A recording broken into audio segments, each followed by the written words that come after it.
Episode 1 of King the Land begins with the King Hotel looking for trainees in 2015, but all the candidates seem incapable.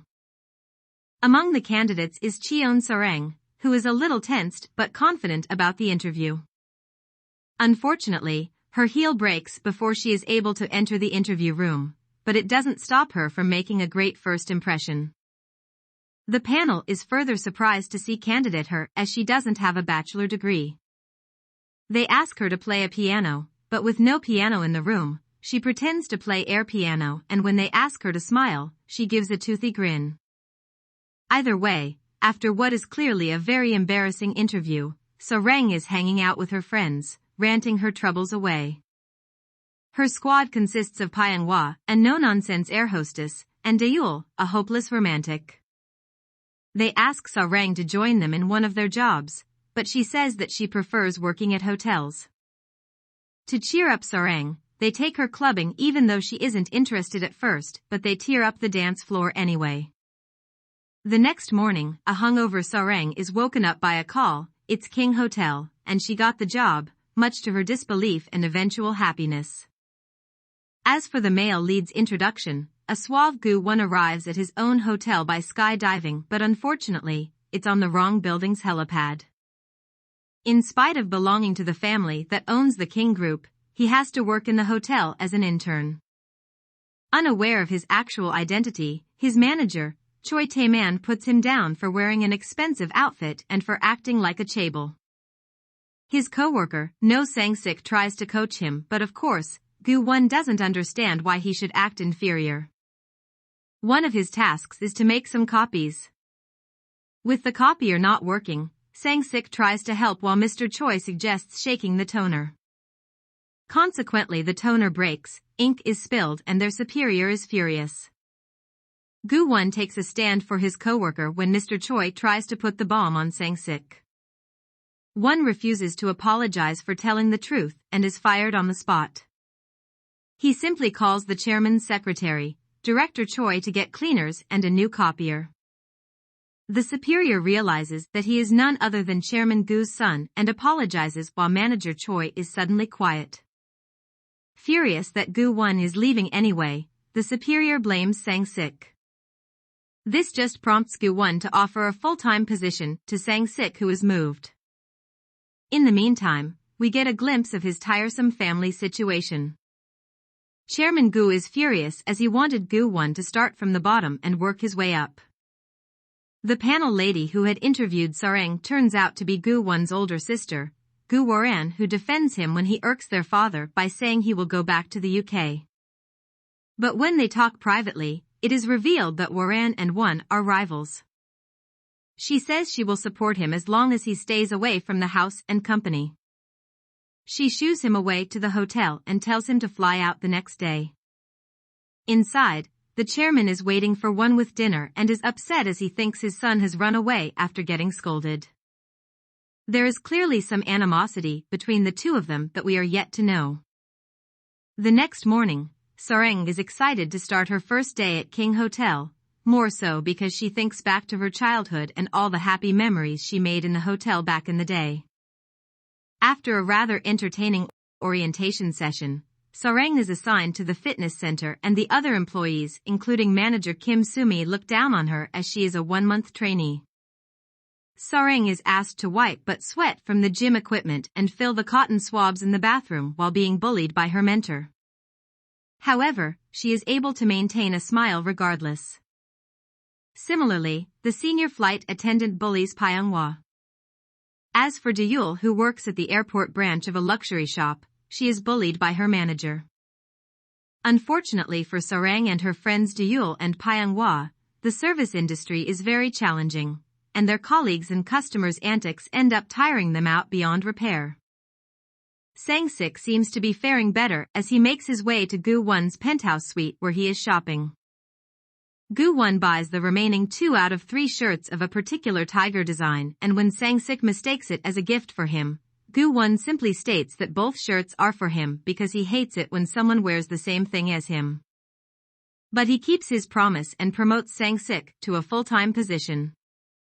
The only catch, they are to move to the UK in a week.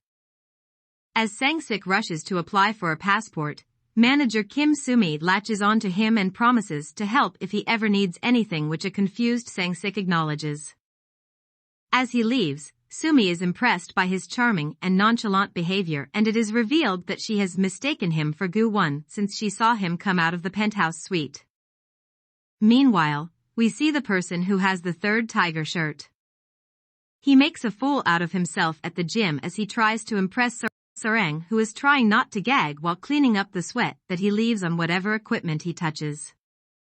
Bo-yeon tries to shush him, but he says that she is not his type since he prefers Sarang. He even makes an advance as he leaves a letter and his keycard for her with Bo-yeon. As he leaves, Gu-won arrives in the same tiger shirt to work out. An angry Sarang, who only knows him by the back of his shirt, approaches one who is unfortunately wearing the same shirt. He ignores her as he uses the treadmill, so she increases the speed till he falls. She calls him a pervert and throws the letter at him before storming off. This scene is closely followed by Waran walking in, who tells Won not to shout in her hotel. Won reminds her that she doesn't own the hotel yet, as well as the fact that he is a guest staying in the suite, so he deserves as much respect as everyone else before walking out of the gym. Sumi is surprised to see her and tries to accompany her out when they spot Sarang. As Sarang pleasantly thanks her for the opportunity, Waran quizzes her on trainee details she hasn't yet learned. However, she answers it with ease in English and in Korean, all while smiling. This earns her a promotion to the lobby, and her internship is extended to 1 year, which annoys Sumi. She tries to find a weak point, but is unable as Sarang can also speak in Chinese and Japanese. Meanwhile, Gu-won broods as he looks at a cracked watch and thinks about calling his father. Waran arrives to remind him that it is time for him to check out. She tells him that he doesn't need to call their father and that he should permanently move to the UK, instead of constantly making the trip back.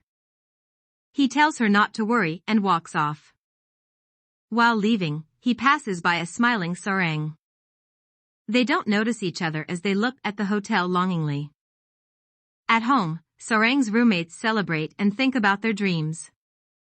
Sarang doesn't dream big as she just hopes no one gets on her nerves at work. As the years pass, Sarang is a favorite at King Hotel and is even awarded for her hard work. Deol is married while Sarang starts dating and is promoted to a full-time employee. Meanwhile, Gu-won is spending his days in unsmiling solitude. He haunts the streets of London all alone and finally graduates. In the present day, Gu-won gets a mysterious package with just his name written in Korean. He looks somber while the package shows the record of a Han Miso. He immediately tells Sang-sik that they need to fly back to South Korea. Sang-sik puts up a fuss as his parents are finally visiting, but he gives in as he promised to stay with Gu-won forever. In the present day, Sarang has worked her way up to be an indispensable employee of the hotel who understands the unique needs of the guests. The fact that she gave a wake-up call to a once famous singer in the form of one of her songs tells of Sarang's attentiveness and care. Meanwhile, the Gus have a tense reunion as Chairman Gu orders Won to move back to South Korea and Waran tries to dissuade him.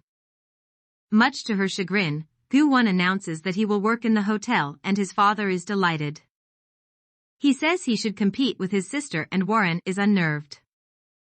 The chairman says he will only judge competence to decide which of them will be his successor, and it can also be neither of them. He then adds that one should move back home before their mother's memorial, and one asks which mother. It is finally revealed that he and Waran are half-siblings and he doesn't know anything about his mother.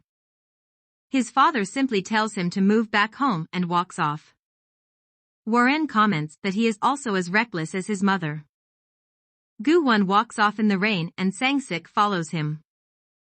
Won tries to shake him off, but Sang-sik says he is his only friend. He tries to cheer him up by joking if he will get a senior rank to take care of Won.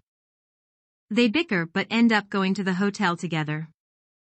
Meanwhile, the roommates are drinking but Sarang is stressed as her stomach hurts. They deduce that she is tired of her boyfriend.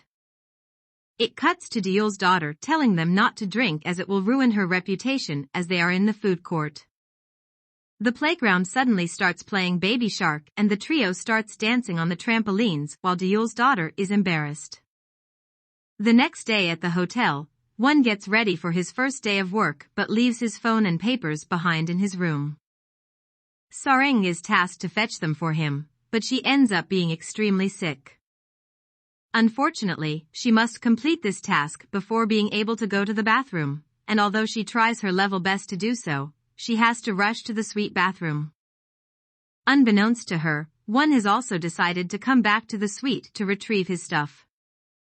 She sees that there is a remote to control the glass walls that turn them opaque. As she plays with it while pooping, One enters the suite to get his papers. He notices movement in the bathroom and enters it. At that moment, Sarang switches off the remote control and locks eyes with Gu One through the glass walls and screams.